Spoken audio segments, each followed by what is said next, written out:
Hey there world, this is Frankie, also known as Frankie the Lucky Dog.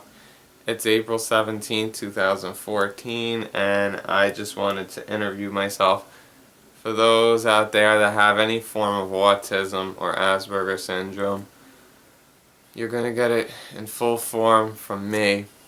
I was first diagnosed with autism on February 12, 2001, and it later evolved into Asperger syndrome.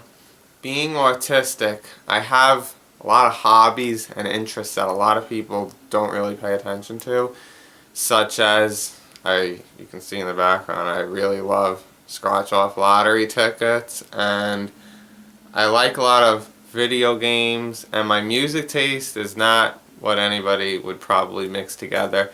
I like all kinds of dance music, nice and fast, we would say Cascada, like 2000 through 2008, Cascada Milk Inc. and vocal trance people, anything around like 133 to like 145 beats per minute is my favorite.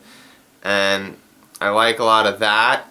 And I also like a lot of underground rap music. I know, especially southern music. How do you put the two together? That's the thing with autism, I guess. And I like some other music in between, of course, to just mix up everything. You see the playlists on my YouTube page. You can see what I'm currently listening to all the time. And I also like Louisiana rap music. On October 11, 2007, I started an obsession with it when I was trying to make a friend, and their last name was Gums, and it had Gumbo in the mixtape title, so that's where it came about, to try to connect with somebody, and I started loving Baton Rouge, Louisiana rap's sound and style. I feel like I live in a random state. There's nobody up here that really likes rap music in Northeast Pennsylvania. I'm originally from Long Island, New York, which will bring me to my next topic of making friends. It's quite hard. All my life I've struggled with it, and now at almost 26 years old I'm still struggling with it day by day. I do have some friends, but at the same time I'm still on that sort of a mission.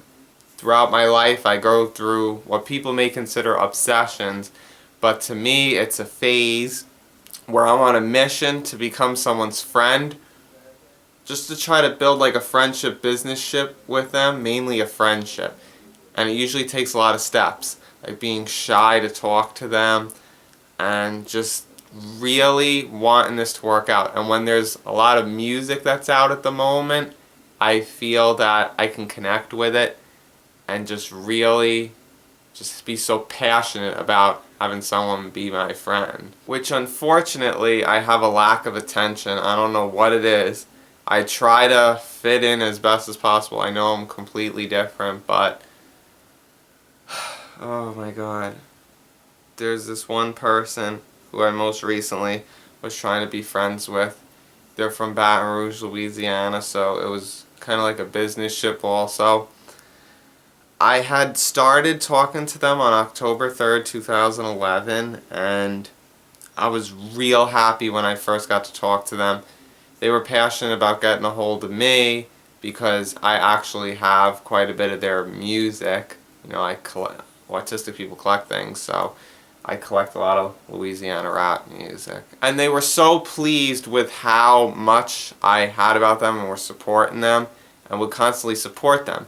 But then all of a sudden throughout 2013, I took it to the next level with trying to be their friend. I got a little obsessed and I couldn't help it. Autistic people, you can't control certain obsessions. They just happen, and we just want to make success out of it. So with this particular person, an incident happened 1 month after I got obsessed phase with them where their equipment got stolen, and I kept trying to hit their phone up and they weren't answering me nothing unless it was blocked. So I was really concerned, and I came up with an idea to try to help them, and I actually risked $1,524 of mine and wound up buying back their stolen equipment.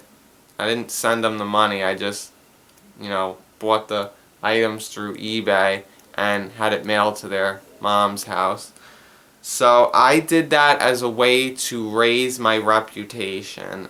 I felt like I would be literally automatically legendary to them. Who would do something like this? Who, that supports their music? People that they know. Family members I don't even know, but like people that they know in person would never even do this. So I did it to build my reputation. However, I was tricked by their lyrics a lot when they said that they have tons of money, like money out the asshole, or their money's long and their pockets and never broke and just money, money, money. That's what made me want to help them with their equipment, especially since they prepaid me a little in advance. But to know that they fell behind, it's just like, why did I fall for the lyrics?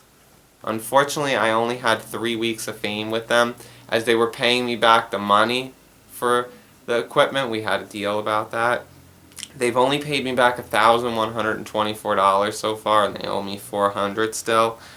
And they've actually lost contact with me. I've tried to get a hold of many people, and a lot of the people just come up with these stupid, like, I don't get them. Like, that's between you two, and I ain't telling another man to get a hold of another man. It's like, okay, what the fuck's wrong with you?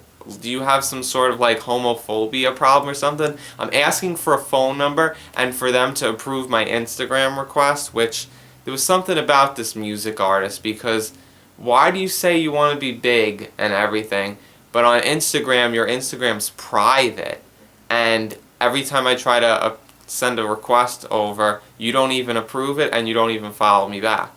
So it was starting to get to me, and then all of a sudden their number changed, and I tried to get their number on Facebook, and on February 5th, 2014, they blocked me from Facebook and Instagram, which it really screws up my head, and sometimes I go through some unhealthy types of activities because I just can't believe that I've been blocked by this person. They owe me money, and I've done so many things for them. I've been in the cold weather for hours, 30-degree weather, just sitting there reviewing their music live to try to show them how much I appreciate them. I did this 2 times, and then I did it again when they were featured on their brother's CD. I've featured them in tons of my playlists. I've put them in these video countdowns I make that are like VH1, how they make them, hosting them, filming them, edit them. They were in there. I've had a mixtape out with them where they've like kind of did some skits with me. This person never checked out anything I did for them past 2013, but they were checking it in 2011 and 2012 when I was talking to them.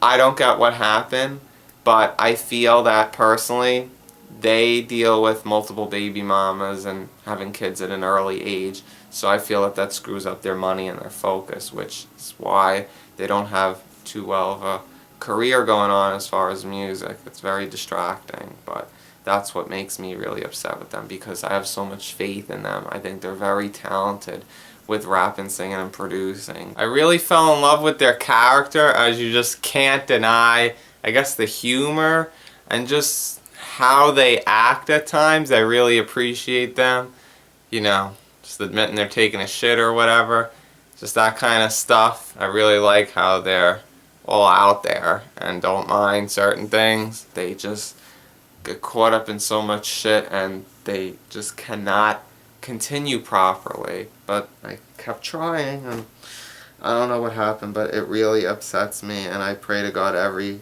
night that this person really regrets blocking me and just, will get back to normal with connecting with me, because we're supposed to be making money out here. We're not supposed to be on some ignoring type shit. Like, come on now. And even down to me making mixtape compilations of Louisiana rap music every 90 days. There's nothing stopping me. No kids, no being broke all the time. Time isn't stopping me, really. It's just like, I have over thousands of connects in Louisiana. Thousands probably know about me. Why is it so hard to get 20 people around to give me $20 and a song to appear on a CD every 90 days? Why is it so hard? Why do I have to keep posting? My autism doesn't catch attention automatically. I don't get it. I always want to continue this and show my consistency, but if people aren't really responding, it's like, how could I continue? I don't want to give up, but if the support's not there, then how am I supposed to continue? And even down to the annual awards that I do, just showing artists love that they got played with me a lot and qualified for this award. But when I would mail like 40 envelopes a year, 40 different people, like I would barely hear from anybody. Maybe about 40% of them would thank me back. The others would just take their awards and not even thank me, which kills me inside, because how does not capture your attention? And to know that it cost me a little over $100 every year to put this together, it turns into a waste of money. And again, it just shows how unimportant I am in the underground music business. My self-esteem is very low in the music business, but at least I'm very high self-esteem in the video world and when I'm working. So it's just like, I don't know, I might have to get out of the music business, I guess. I'm just taking it day by day. I just really hope things work out. I only want the best. I'm autistic. I don't do anybody any harm. I only deserve the best because I'm unique. I'm a unique individual and no one can handle my consistency. Another thing with autistic people is usually there's a lack of fear. We're fearless in a lot of ways. A perfect example is 11 days ago on April 6th, I actually drove all the way to Philly, North Philadelphia, in the projects, all mostly black people, by myself. And I felt like I have a certain sort of acceptance with black people and ghettos and all that in the music business because of my love for rap music and how much I've promoted myself out there. So there's no need to be afraid. I would meet up with an artist, shout out to H.H. Spady, and I met up with him, we connected, we walked through the hood, and it was like it was nothing. I know all my family members were like, oh my God, like how could you do that? You're white, they think you're this and that. It's like, shut up. Like, you gotta have a certain sense of confidence, and that's what I have because of how I'm accepted by the music business and the rap world. And plus, I take a lot of risks with what I do, and I only do it to build my reputation. And the only fear that I have is communicating sometimes with a special person, like somebody I'm trying to be friends with or something. That's my fear, especially when music's playing through my head. I've been having music play through my head since the spring of 2000, and I can't shut it off, but sometimes I can pick what plays through my head. Autistic people remember a lot of things. I remember a lot of birthdays, which is another reason why I don't get why people screw around with me, because I can remember everything off the top of my head. It's like that person I was talking about, I know their birthday, I know their name, like I know like a lot of dates where like I've promoted them, did the live reviews. Like live review was February 5th, 2013 and February 6th, 2013, and they blocked me February 5th, 2014 from online, and like remembering dates since like about November 12th, 1998. I actually printed out like I guess a bunch of birthdays I remembered of all family members and stuff. And I was 10 years old at the time, and I still have that power now at almost 26. And so there's all that, 41 times 39, 1599, 31 times 29, 899, 51 times 49, 2499, 61 times 59, 3599, 301 times 299, 89,999. It can go on and on. I'm also in my own world at a lot of times. Like if you look at the way I dress, you can see this shirt right here is a Gerbeau shirt. Some southern rappers wore this, in the 90s and the early part of the 2000s, mid 2000s. I still rock it because I just love the clothing and the straps and all that. So a lot of times I'm in my own world, like when a lot of people be talking and stuff, whatever the music's playing through my head, whatever my thoughts are, I just think about that. I'm not really paying attention at what the other people are talking about. I can tune that out, and I'll just literally sit there for minutes and minutes and just have it tuned out. I have trouble socializing, but sometimes I'm really good at it. Like, at my job, I can greet hundreds of strangers and just be like, "Good morning, how may I wake up your Thursday?" Or, "Good morning on this winter-like spring cold afternoon, how may I warm up your Thursday?" Or something like that. And, the people can connect with me really good. That's probably because we don't have the same, like, hobbies and interests. They're not rappers or anything, but when it's, say, a crowd of people I'm trying to be friends with, say, black people or rappers or any kind of affiliation with rap, then that could be a problem with me. Like, I remember on November 30th, 2007, I was at my first college, Lackawanna College, and I was at a table. I had Gerbos on with a Lil Wayne shirt signed, and all of a sudden, like, I'm sitting with a bunch of people, and this one dude I was trying to be friends with dapped up everybody but me. I felt so fucked up in the head. It's like, how do you just, like, not say hi to me or nothing? You do everyone on the table but me. This has happened plenty of times. I could just sit at the table for, like, minutes, and it would really bother me. And that's why, to this day, I'm still struggling with trying to make friends. It's like, people don't want to make me go to that next level. And so, I have to just work, to, I guess, make my own independent choices and hobbies. Because I like to travel and hike also, so we're doing a lot of that. And of course, because I'm autistic, people can't understand me too well, so there's a lack of priorities and stuff. A lot of people just, put me toward the bottom of their list. When people are recapping names or something, I'm usually last, and, such as, say, this person I had helped with their equipment. I thought I was a big priority in their life. I think I'm the worst priority in their life, unfortunately, and I almost want to cry just thinking about it, because it felt, like I said, I felt like they have a lot of talent, and they're just really throwing their life away with their choices. I wish they would make better decisions, but for the most part, stay in touch with me. I'm not an ass about, like, busting your ass about the money you owe me. It's just I want you to stay in touch, some music stuff, maybe appreciate what I do for you, but to not even take the time to check anything, but you're checking out other shit and answering other people. You try to come up with excuses for me? I don't think so. I see you on my friend's Instagram and shit, and, like, yeah, like, your kids are really getting in the way with that. I don't think so. I see you online, you're doing shit, okay?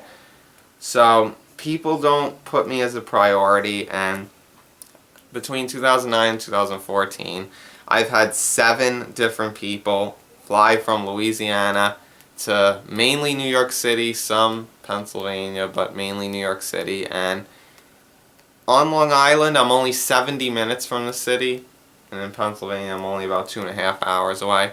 But 70 minutes, most of the time I've been in Long Island when they'd come fly up here, and they wouldn't even take the time to see me. Now, I've helped got these guys on the radio. I've interviewed them, had them on my playlist, promoted them, and you can't even come to see me, but you go and fly to my area. I just think that's so messed up. I wouldn't go to the city, like, without a person. I mean, like I said, the confidence would have to be higher there, because it's not like I'm kind of meeting someone, but at the same time, New York City's pretty crowded and stuff. Whereas with the Philly thing, I knew where I was meeting them. I was meeting them at a spot and stuff like that. With the city, who knows where you're going. So there's just a lack of priorities, and typical autistic people, I don't like yelling and stuff like that. So I try to control what music's playing through my head if I know that there's yelling going on. I try to have it happen in time, but at the same time, another song could go through my head and it'd be really messed up. So, because once the yelling starts with the music in my head, depending on what it is, if it's newer, then, like, I may not want to listen to that song anymore, because that's what it'll always remind me of, and I don't forget that moment ever. So there's that. I don't like changing certain routines. I do like change here and there, but at the same time, I don't like, say, with this person that I've helped, it's really bothering me that we're not connecting anymore, because I really was cool with them. We'd been cool with each other for years, and like, I don't know what happened. All I did was ask for your updated number, and yeah, I do get an outburst because I'm mad that, you know, I can't catch your attention. You won't answer me, but you're reading my messages. So it really bugs me, and so yeah, like, they're trying to change on me. So then I think of just a few years back, hearing the music that was around at the time. It just really bugs me. Oh, like, I don't get it. And then, like, the people I try to, like, help me with this, that I've gotten on the radio, I've interviewed, I played their music hundreds of times and everything. I asked them to ask them what their number is or relay a message to me, and they won't. It really fucks my head up. So it's just, it's tough being me. It's tough being autistic. Who knows what I'm going to be like in my later years. It's tough developing relationships and everything too. I mean, I'm focusing on my career first before relationships. I guess that's what happens when you're autistic. The other person has to make the initiative to me. Like, I can't just say, oh, I want to be your boyfriend or whatever. It just doesn't come out like that. I feel like there's butterflies in my stomach. If they reject me, I'm always attacked with rejection, I feel like something like that. I'll find the right person, but for now, this was a nice little 20-minute interview with Frankie, the lucky dog. And I just hope I hang in there, and this person just, all I want them to do is be cool with me. That would mean the world to me, to be cool with me again and stay in touch. But whether that happens again or not, I don't know. But I miss you, and I've always got love for you, no matter what.